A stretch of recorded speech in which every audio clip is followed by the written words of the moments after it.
Amis de Thermomix en famille, bonjour. Voici une vidéo qu'il me tenait à cœur de vous faire depuis pas mal de temps.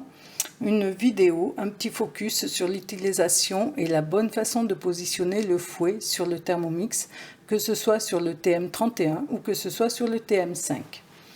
Vous avez ici un couteau, donc le couteau, configuration classique, que ce soit le TM31 ou le TM5, vous avez la même configuration de lame. Ici, un fouet du TM31, donc le fouet original avec la partie ici libre et les palettes pour le foisonnement, une encoche de chaque côté, ici et là, un trou au-dessus de l'axe de façon à éjecter les matières lorsqu'on le positionne et que le fouet ne fasse pas ventouse lorsqu'on veut le retirer. Le fouet du TM5 et du TM6 sont les mêmes. Vous avez à la place du grand trou des petites séparations qui vont permettre un meilleur foisonnement, que ce soit pour les blancs d'œufs, on va vraiment voir la différence sur la chantilly ou sur la purée.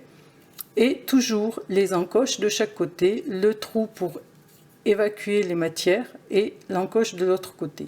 Voilà. Ces encoches, c'est ce qui est le plus important dans le fouet.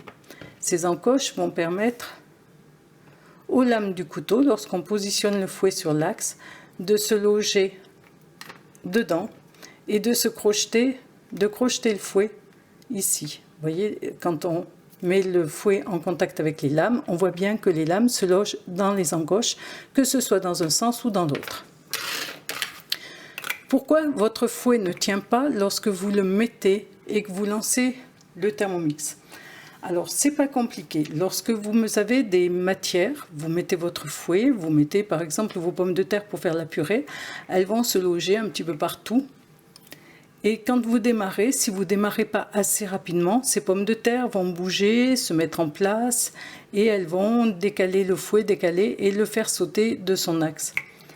Si vous démarrez très rapidement le Thermomix, ce qui va se passer, c'est que votre fouet va de suite se mettre en contact avec les couteaux et une fois en contact avec les couteaux, il va tenir en place. Si vous démarrez trop lentement, le contact ne se fait pas de façon très franche et du coup votre fouet n'est pas vraiment enclenché sur les couteaux. Donc par exemple, lorsque vous faites une purée, que vous voulez la faire cuire à vitesse 1, par exemple, il va falloir la démarrer à vitesse 2,5 ou 3, de façon à ce que très rapidement, les couteaux se logent dans les encoches et que le fouet soit crocheté. Une fois qu'il sera crocheté, vous pourrez baisser la vitesse de rotation.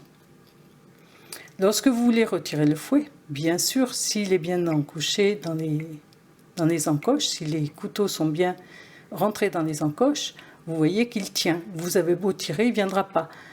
Débloquez-le en faisant tourner un tout petit peu de façon à le positionner entre les lames et qu'il se déloge facilement. Si toutefois vous n'y arrivez pas, parce qu'il y aura trop de matière dans le bol par exemple, si votre bol n'est pas très chaud, vous pouvez passer par-dessous le bol et attraper l'axe ici de votre couteau et le faire tourner de façon à libérer le fouet et le retirer. Voilà, donc voici une vidéo que je voulais faire depuis bien longtemps. C'est une histoire qui n'a pas de sens. C'est le fouet du Thermomix, que ce soit du TM31 ou du TM5 ou du TM6. Je vous souhaite une bonne soirée. J'espère que cette vidéo vous aura été utile et à bientôt pour une prochaine vidéo.